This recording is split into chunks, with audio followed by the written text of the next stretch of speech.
Atos dos Apóstolos, capítulo 2. O texto é muito conhecido. Atos 2, 42, indo até o 47. Alguns versículos que retratam o que era a igreja no começo, a igreja nos primeiros meses e anos. E nós temos, como IPI do Brasil, reestudado a caminhada da igreja, inclusive trazendo importantes reflexões sobre o que ser igreja, quais as principais tarefas da igreja, qual a principal missão da igreja. E esse texto nos ajuda a pensar, esse texto nos ajuda a refletir. Peço que, por favor, os irmãos projetem aqui, e como são poucos versículos, eu chamo todos para nós lermos em alto e bom som, todos nós juntos. Vamos lá então, olhando aqui. E perseveravam na doutrina dos apóstolos, e na comunhão, no partir do pão e nas orações. Em cada alma havia temor, e muitos prodígios e sinais eram feitos por intermédio dos apóstolos. Todos os que creram estavam juntos e tinham tudo em comum. Vendiam as suas propriedades e bens, distribuindo o produto entre todos, à medida que alguém tinha necessidade. Diariamente perseveravam unânimes no templo, partiam pão de casa em casa e tomavam as suas refeições com alegria e singeleza de coração, louvando a Deus e contando com a simpatia de todo o povo. Enquanto isto, acrescentava-lhes o Senhor, dia a dia, os que iam sendo salvos. Aleluia! Digamos que você precisa, com sua família, de um momento para o outro, mudar da cidade de Chapadão do Sul, ir para uma outra cidade, uma outra localidade. Todos nós cristãos, quando mudamos, a primeira coisa que a gente faz é arrumar a mudança da casa. A segunda coisa que a gente faz é procurar onde tem uma igreja. E digamos que não tem a IPI. E aí você então sai, como diz o gaúcho, campeando uma igreja para frequentar, para levar a família, filhos pequenos que precisam se criar ouvindo o Evangelho e assim por diante. Digamos que você visita um templo, uma igreja, toda pintada de preto por dentro, por fora, com a boa música, mas que aí você diz assim, isso aqui está muito moderno para mim, não consigo entender isso, né? E aí você vai em outra igreja, aí cantam só hinos antigos, todas as pessoas são idosas, muito boazinhas, mas todos velhinhos. Aí você diz, não é aqui também. Aí você vai para uma outra igreja onde só prega sinais, prodígios, cura e prosperidade. Você dizia, aqui não está legal, precisamos de mais Bíblia e tudo mais. Aí você vai para uma igreja que só centra a sua palavra em família, criar os filhos e casamento, e como que é o esposo, como que é a esposa, os cursos para isso e tal. E aí você fica nessa procura. E a pergunta que te vem à mente, e inclusive agora já começa a vir à sua mente enquanto eu estou falando, é: qual é a igreja ideal? O que é ser igreja à luz da Bíblia? Mesmo porque grande parte das boas tentativas do ser igreja, não estou desmerecendo isso, mas oferecem algo e tiram algo. Ou então há muita coisa boa à luz da Bíblia sendo oferecida e de repente alguns vazios. E a gente fica perguntando então, qual é o rumo nesta seleção que fazemos? Bom, em primeiro lugar, que não podemos pensar desta forma, porque se a gente pensar em igreja perfeita, nós nunca vamos encontrar. É o grande pregador Charles Spurgeon que dizia: nós não encontramos a perfeição na igreja aqui na terra, nas igrejas aqui, ou nas partes da grande igreja do Senhor Jesus. E ele dizia mais: se por acaso eu encontrasse uma igreja perfeita, o grande risco era de eu entrar lá e aí a igreja já não seria mais perfeita, porque eu não sou perfeito. Mas nós temos algumas pistas, nós temos uma ideia de equilíbrio de igreja à luz do texto que nós lemos. Nós temos alguma ideia de equilíbrio de igreja à luz daquilo que a palavra de Deus nos mostra sobre a igreja primitiva. Aliás, a igreja primitiva também não era perfeita, mas nós não estamos aqui pensando em igreja perfeita, mas em igreja ideal. Qual é o ideal de igreja? Qual é aquilo que se aproxima um pouco mais da palavra de Deus? Pois bem, a igreja primitiva conjugava boa doutrina e vida, bom exemplo e bom testemunho, palavra pregada e ao mesmo tempo poder de Deus demonstrado através de sinais, prodígios, maravilhas. Havia quantidade e também qualidade. Esse é um grande problema, porque por vezes a igreja encontra uma desculpa para não crescer e diz assim: mas nós temos qualidade. Mas que qualidade é essa que não atrai ninguém? Que qualidade é essa? Na verdade, é uma desculpa. Ou então tem aquelas ideias de chamado numerofobia, né? O medo de números, medo de um grande crescimento, medo de um agir de Deus e muitas pessoas diferentes aparecerem e a igreja acolher. E também existe o outro fator, a numerolatria, aquela ideia de que só temos que andar atrás de números, a igreja precisa crescer a qualquer preço e para isso negociamos todos os princípios para que ela cresça. Enfim, que tipo de igreja devemos ser? Qual é a igreja que precisamos ser? Algumas características da igreja ideal à luz daquilo que lemos. E fique com a sua Bíblia aberta. A primeira delas é que a igreja ideal é fiel à palavra de Deus. Veja comigo o versículo 42. E perseveravam na doutrina dos apóstolos. A igreja de Jerusalém nasceu sob os elementos muito importantes que são fundantes na vida da igreja: o derramamento do Espírito Santo, a pregação cristocêntrica de Pedro, o ensino da doutrina dos apóstolos. E a doutrina dos apóstolos era um ensino oral transmitido. Eles se exauriam pregando dia e noite e ensinando, por uma razão: eles só tinham o Velho Testamento escrito. Então não havia ainda o Novo Testamento escrito, como nós temos hoje.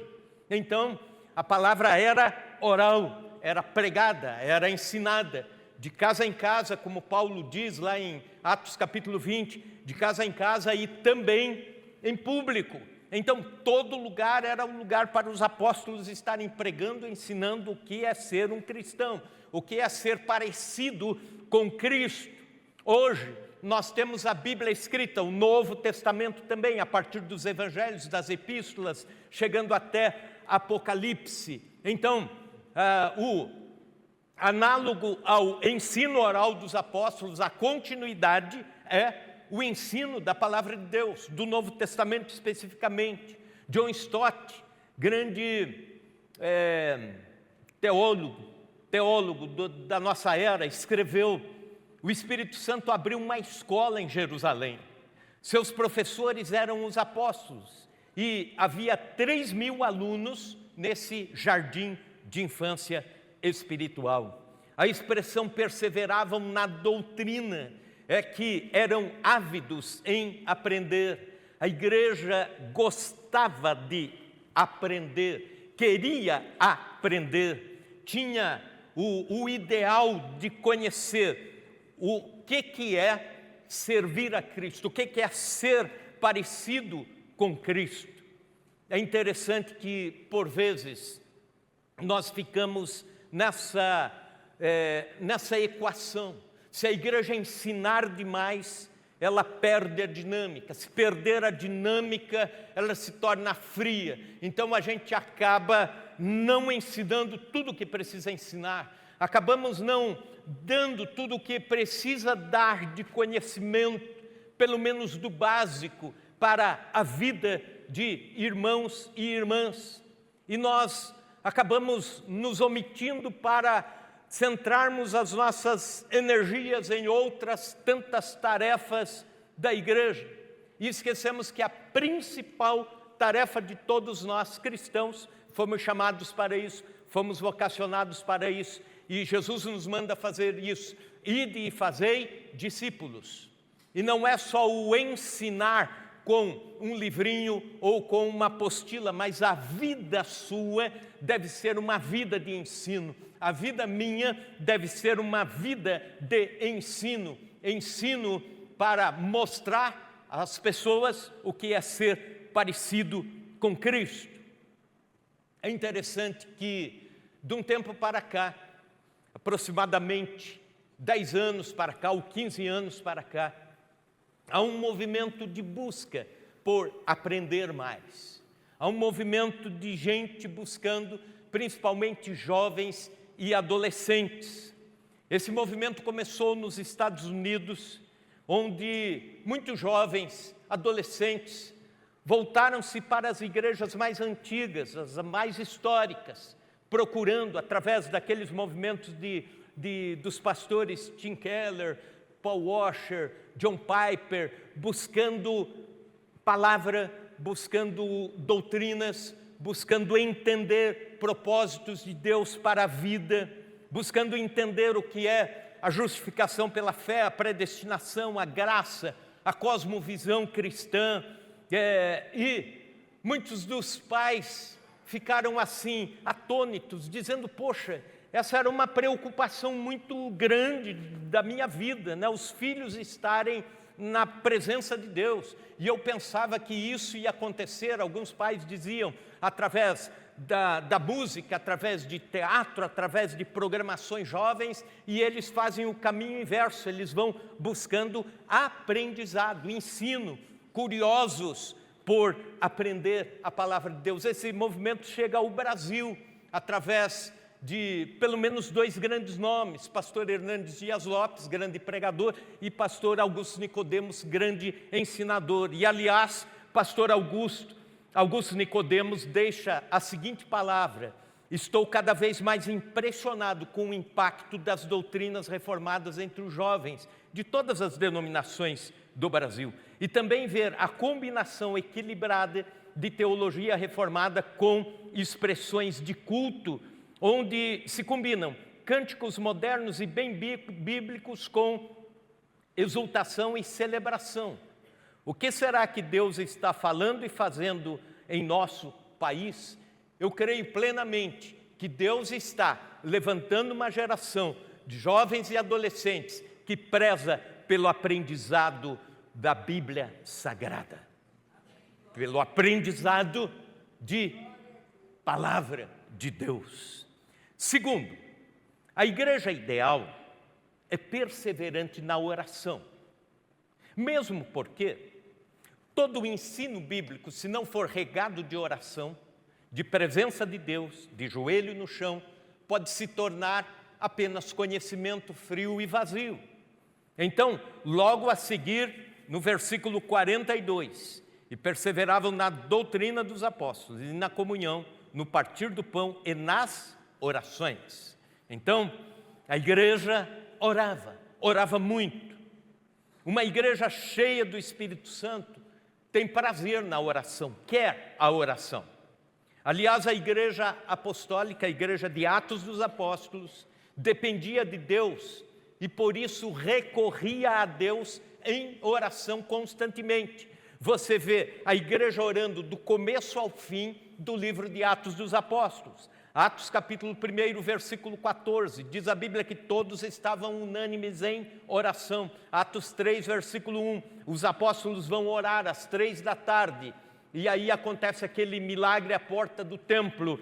Atos capítulo 4, a igreja ora quando está sob perseguição, e ora tanto que o lugar onde eles estão treme. Atos capítulo 6, versículo 4, a liderança da igreja entende que a sua prioridade é a oração. Atos 9, o primeiro sinal que Deus deu a Ananias de que Paulo havia se convertido, Saulo havia se convertido, que ele estaria em oração, e assim aconteceu. Atos 12, 5, a oração incessante da igreja é ouvida. Pedro é milagrosamente libertado da cadeia, porque a igreja estava numa reunião de oração ao longo da noite. Atos 13, a igreja em Antioquia estava em oração, em jejum, e desse movimento de oração e jejum, Deus levanta os primeiros missionários transculturais, e Deus leva Paulo e Barnabé para o campo missionário plantar igrejas. Atos 16, Paulo e Silas estão em oração, presos durante a madrugada, e acontece o terremoto, eles são milagrosamente libertos. Atos 20, Paulo ora com os presbíteros de Éfeso, abençoando-os para a continuidade da missão na igreja. E por fim, Atos capítulo 28, versículos 8 e 9, Paulo ora por todos os enfermos da ilha de Malta e todos são curados. Nós precisamos entender, aprender aquela mesma frase que Spurgeon já dizia, novamente citando o príncipe dos pregadores: quando trabalhamos, colhemos o fruto do nosso trabalho, mas quando oramos, colhemos o fruto do trabalho de Deus. Aleluia! Um exemplo, missionária Ludmila Terça, uma brasileira servindo a Deus por décadas na Bielorrússia, um país muito fechado para estrangeiros e principalmente para o Evangelho. Um país que já esteve no passado no chamado leste europeu, cortina de ferro, fechado para o Evangelho. E ela, pregando o Evangelho e trabalhando com a igreja naquele local, a igreja orando para Deus dar um terreno e que Deus permitisse a igreja construir sua sede própria, fugir do aluguel. E eles então procuraram um terreno que estava à venda e começaram a orar por aquele terreno. A igreja orando, a igreja clamando, orando a Deus pelo terreno. E quando foram conversar com o proprietário que tinha colocado à venda, o proprietário disse: sim, está à venda, mas eu não quero vender para uma igreja. Eu não gosto de crentes, não gosto de cristãos, e eu quero vender essa propriedade para uma boate. Então, os crentes continuaram orando. E, dali um tempo, o proprietário infartou e morreu. Aí, outra pessoa comprou o terreno. Alguém chegou lá, arrematou, comprou. E aí, quando o novo proprietário ouviu que a igreja estava orando, ele disse: a oração de vocês tem muito poder. A oração de vocês chega a me amedrontar. Quanto vocês podem e querem pagar no terreno, o terreno é de vocês. Eu quero dizer com isso que Deus ouve orações. Quando o povo de Deus se une em oração, Deus tem soluções para qualquer coisa. Deus tem soluções para as enfermidades, Deus tem soluções para aquilo que precisamos no cotidiano da vida da igreja. Deus tem autoridade a ser restaurada na vida espiritual dos irmãos através da oração. Veja a que conclusão um pastor chegou sobre a relação da sua denominação com a oração. Fazendo menção ao livro de Atos dos Apóstolos, ele diz, em Atos capítulo 2, os crentes oraram 10 dias, o apóstolo Pedro pregou 10 minutos e 3.000 pessoas foram salvas. E ele disse: e hoje nossas igrejas oram 10 minutos, pregam 10 dias e 3 pessoas são salvas. A posição mais poderosa da igreja é de joelhos. essa posição faz o inferno tremer de medo. Ore, busque a Deus. Precisamos ser igreja de oração, ideais de oração, vida de oração. Terceira característica, a igreja ideal tem uma profunda comunhão. Veja comigo os versículos 44 em diante. Todos os que creram estavam juntos e tinham tudo em comum. Ainda o versículo 42, e perseveravam na doutrina dos apóstolos e na comunhão. 44, tinham tudo em comum. Vendiam as propriedades e bens, distribuindo o produto entre todos à medida que alguém tinha necessidade. Diariamente perseveravam unânimes no templo, partiam pão de casa em casa e tomavam suas refeições com alegria e singeleza de coração. A igreja prezava pela comunhão. Havia prazer dos crentes em estarem juntos. Queriam estar juntos. Não era aquela coisa assim, eu desapareço da igreja e só apareço daqui 15 dias, daqui 2 semanas, já está bom. Não, queriam estar juntos. Estavam em casa, estavam na igreja, estavam no templo. Aliás, no templo, aqui eles usavam ainda o templo de Salomão, o templo dos judeus, ainda não estava estabelecida a perseguição dos judeus contra os primeiros cristãos. Então eles se reuniam no cenáculo do templo, por exemplo, que era um lugar para reuniões à parte, mas queriam estar juntos. Nós precisamos, como igreja, desenvolver comunhão. Comunhão, estando juntos, carregando as cargas uns dos outros, em oração. Por exemplo, o importar-se quando alguém está enfermo e orar, mandar uma mensagem de oração. Como é bom isso! Isso traz um refresco para a alma. Alguém saber, fui lembrado na minha necessidade. Eles chegavam ao ponto de ter desapego dos bens materiais, para terem o apego com a afetividade da igreja. A comunhão é evidente quando pessoas procuram pessoas. Gente se importa com gente. Isso está cada vez mais raro. Por quê? Porque na sociedade que vivemos, isso no mundo inteiro, não estou falando especificamente do Brasil nem de Chapadão do Sul. A vida chama para a individualidade. A vida chama e empurra para que a gente tenha os próprios horários, a própria correria, a própria dinâmica da vida, as próprias ambições. E por vezes as pessoas vão ficando de fora disso. E a gente vai perdendo isso. E vai perdendo aquilo que Cristo deixou para nós. Igreja que vive em comunhão. Por isso que nós estamos, como conselho da igreja, preocupadíssimos com isso. Que precisamos ter comunhão. Inclusive, domingo que vem haverá o almoço de comunhão. Para a gente estar junto, para trocar ideia, para trocar sorriso, para um conhecer o outro.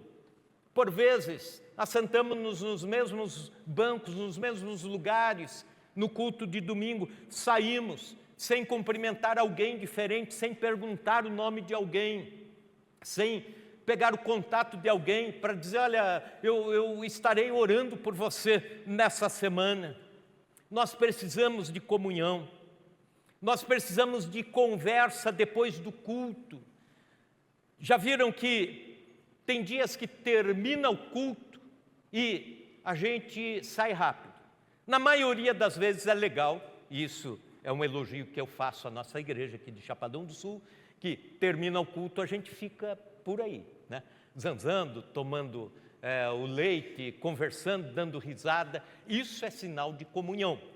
Um pastor fez a sua tese de doutorado em cima de sinais de comunhão nas igrejas evangélicas. E ele chegou à conclusão de que um dos sinais mais evidentes de comunhão é quanto tempo após o culto a igreja ainda fica reunida, os irmãos ainda ficam ali nos corredores ou lá na frente, conversando, rindo, matando a saudade da semana e assim por diante.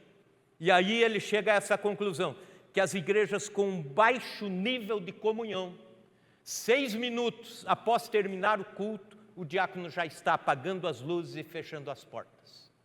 E as igrejas com alto índice de comunhão, 40 minutos depois de ter terminado o culto, ainda estão aí, conversando, ainda estão dialogando, rindo. Isso é bênção de Deus. Então, aproveite esses momentos para comunhão. Precisamos de comunhão. Quarta característica, a igreja ideal adora a Deus com entusiasmo. Versículo 47. Veja o que diz a Bíblia: louvando a Deus e contando com a simpatia de todo o povo. Louvando a Deus. Dá-se a entender que a igreja primitiva adorava com alegria, cantava com alegria, cantava com fervor, deleitava-se louvando a Deus, amava estar na casa de Deus, levantando louvores a Deus.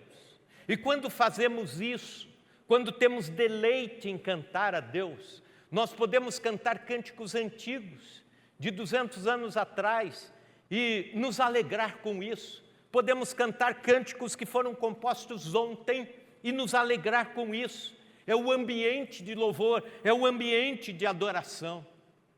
Eu tive a oportunidade, como os irmãos sabem, de servir por um tempo na diretoria da MIAF, e por causa disso estive na África visitando algumas igrejas onde missionários brasileiros servem. E o que me chamava a atenção é que os cultos não duram assim 1h30.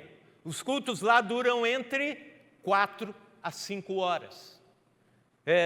Então, levanta-se no domingo de manhã, conforme vai raiando o sol, os irmãos já vão se reunindo, e quando já há um número razoável de irmãos ocupando o templo, já começam a cantar. E eles cantam muito, mas cantam muito. Cada ato no culto vem precedido por um cântico e sucedido por um cântico.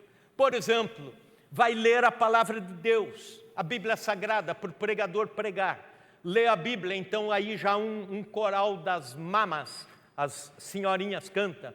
Aí eles não cantam uma música, só cantam umas 2. Aí o coral dos jovens, no encerramento do culto, já canta. E eles dançam, e eles fazem um círculo de cantar e dançar. Existe um ritual para os corais entrarem no templo e depois saírem cantando. E durante o culto se compõem hinos. Olha que coisa maravilhosa! Eles cantam e vão cantando e compondo.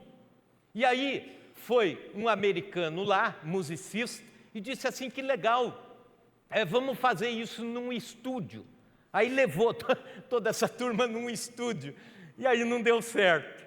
A gente não consegue reproduzir isso a nível de estúdio, mas no ambiente de louvor a Deus, de culto, isso vai acontecendo. Eles vão compondo, cantando, adorando durante horas e horas, louvando a Deus. Queridos irmãos, a igreja precisa resgatar a alegria de cantar, a alegria de louvar, a alegria de levantar as mãos enquanto canta, de chorar enquanto canta, quebrantar o coração diante de Deus enquanto canta, enquanto adora, levantar momentos de oração, de gratidão a Deus enquanto canta, cultua. Isso é louvor e adoração. Salmo 100, versículo 2: servi ao Senhor com alegria e apresentai-vos diante dele com cânticos. Precisamos deste resgate.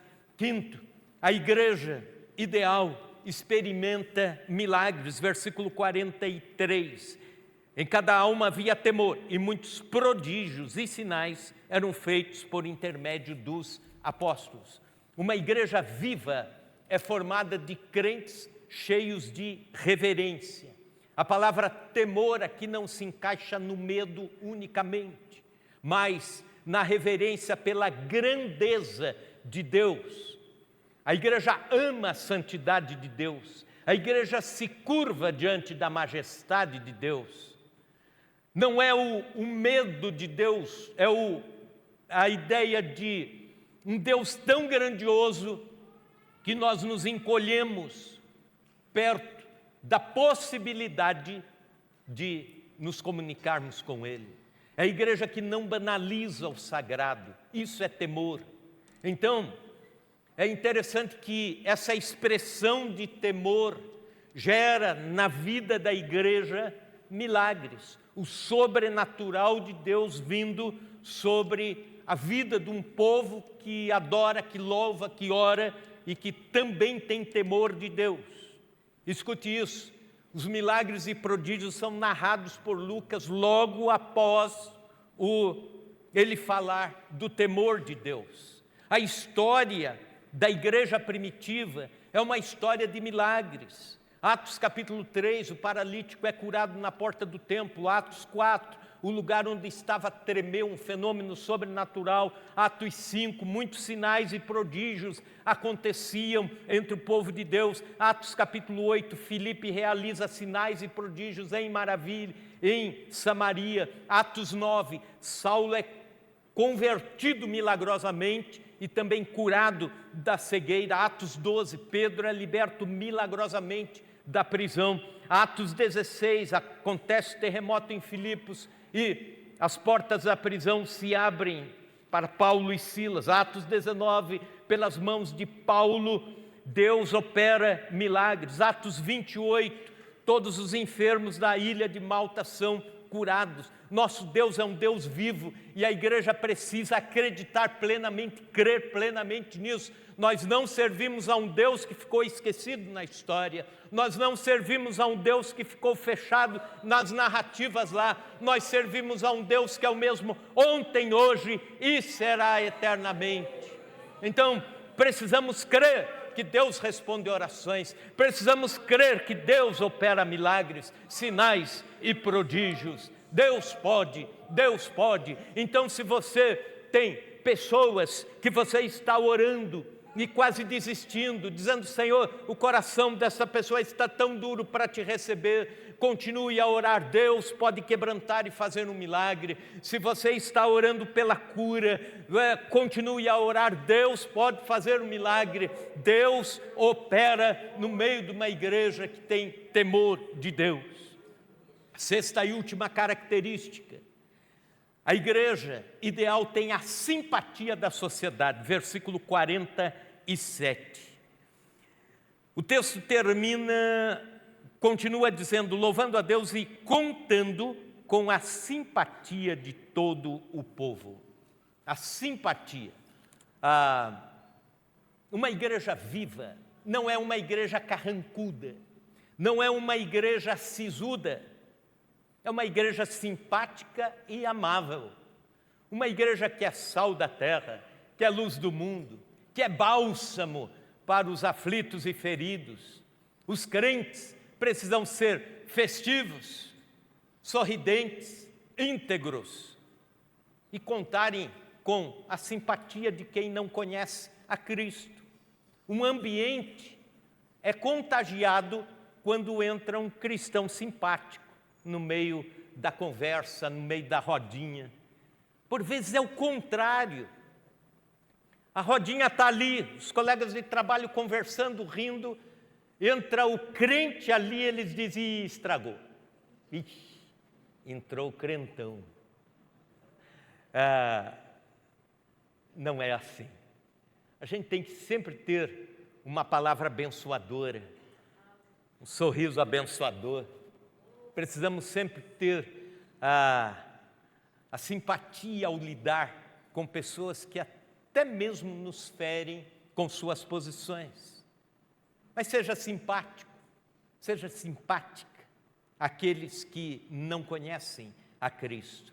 A igreja precisa contagiar o ambiente, inclusive através do serviço, fazendo algo para alguém que está em necessidade, fazendo algo para a sociedade sul-chapadense.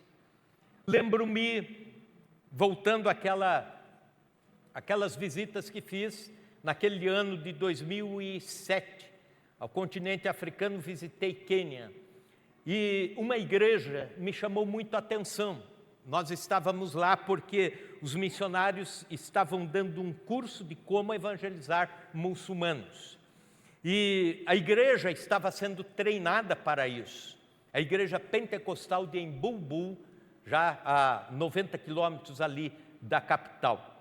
E essa igreja resolveu ser uma igreja simpática à sociedade. Toda a cidade com quase 100% de muçulmanos. E vários nichos muçulmanos radicais, que não perdem a chance para perseguir cristãos e tal. E essa igreja simpática à cidade, mesmo passando necessidades econômicas, mesmo com muitas dificuldades econômicas, eles resolveram fazer o seguinte: abrir uma pequena creche para cuidar dos filhos dos irmãos da igreja, enquanto os irmãos iam para trabalhar. Alguns se distanciavam, alguns pais, para poderem manter a família por uma semana, por 4 dias durante a semana, e as crianças ficavam ali naquela creche. E eles fizeram o seguinte: eles começaram a chamar os filhos dos muçulmanos. Enquanto os pais iam, eles diziam: deixa os filhinhos aqui, a gente cuida, a igreja cuida para vocês. A igreja se tornou simpática. 1 ano depois, 2008, houve uma quase guerra civil no Quênia. E começaram a incendiar várias igrejas evangélicas no Quênia. Nessa cidade de Embu-Embu, incendiaram todas as igrejas evangélicas, com uma exceção: a igreja pentecostal de Embu-Embu, essa que era simpática à sociedade. Aí o pastor de lá, pastor Enoque, o nome dele, ele disse assim: olha, sabe por que não incendiaram? Porque a gente abriu a igreja para ser simpática para a nossa cidade. Então a gente serve a todos, a nossa creche atende os filhos. E quando eles chegaram para incendiar, apedrejar a igreja, incendiar, os próprios líderes lá desse movimento separatista disseram: não, aqui vamos deixar. Esse pessoal gosta da gente, eles cuidam dos nossos filhos. Isso é ser simpático à sociedade. A igreja precisa contar com a simpatia. Agora, terminando o versículo 47, e também terminando a minha pregação: acrescentava-lhes o Senhor dia a dia os que iam sendo salvos. E assim termina o capítulo 2, Deus acrescentando. A igreja crescia espiritualmente e Deus se encarregava de dar crescimento numérico. O resultado da qualidade de serviço, de comunhão, de oração, de palavra, gerava o crescimento que vinha de Deus e não do movimento pragmatista, dizendo nós temos que crescer a qualquer preço. Não, sendo igreja, Deus acrescentava. Havia uma adição de conversões de uma forma tremenda. E a gente só consegue entender isso no livro de Atos dos Apóstolos, vendo a progressão disso. Atos capítulo 1, versículo 15, eram apenas 120 membros os que estavam no dia de Pentecostes no cenáculo do templo. Atos 1, 120 membros. Atos 2, com a pregação de Pedro, 3.000 são acrescentados, então já são 3.120. Aí Atos 4, versículo 4, um grande movimento acontece, Deus salva 5.000 pessoas, e agora já são 8.120 pessoas. Atos capítulo 5, versículo 15, uma grande multidão é agregada à igreja por causa de sinais, maravilhas e pregação. Atos 6, o número de discípulos, diz a Bíblia, não é mais por adição, mas é multiplicado. Atos 9, a igreja se expande para toda a Judeia, Galileia, Samaria. Atos 16, igrejas são estabelecidas para o mundo inteiro e o evangelho sai da Ásia Menor, entra na Europa, depois da Europa chega séculos depois até o nosso país, ao nosso Brasil, e nós somos filhos desse movimento expansionista. Mas Deus acrescentou, porque a igreja se dispôs a ser igreja conforme os ideais de Cristo e do cristianismo. A pergunta que eu faço E peço para que a gente fique em pé agora para esse momento de oração. A pergunta que eu faço é: de que forma nós vamos nos engajar nessa igreja de Atos 2? De que forma eu e você podemos sair daqui já sendo essa igreja a partir de agora? De que forma nós podemos ser essa igreja a partir de amanhã, no local onde nós estivermos? De que forma nós podemos ser esta igreja com relação às células, com relação aos ministérios da igreja? De que forma nós podemos ser esta igreja com relação àqueles que não conhecem Jesus e precisam ver o Evangelho em nós? Talvez nem ouvir tantas palavras. O mundo está farto de gente falando. Precisamos levar atitudes cristãs à nossa cidade e à nossa região. De que forma? Então, nesse momento de palavra, eu creio que seu coração foi desafiado a algo. Entregue esse algo para Deus. Diga: Senhor, a partir de agora, eu com isso que o Senhor me dá, esse dom, esse talento, eu quero te servir. Está disposto a isso? Vamos orar.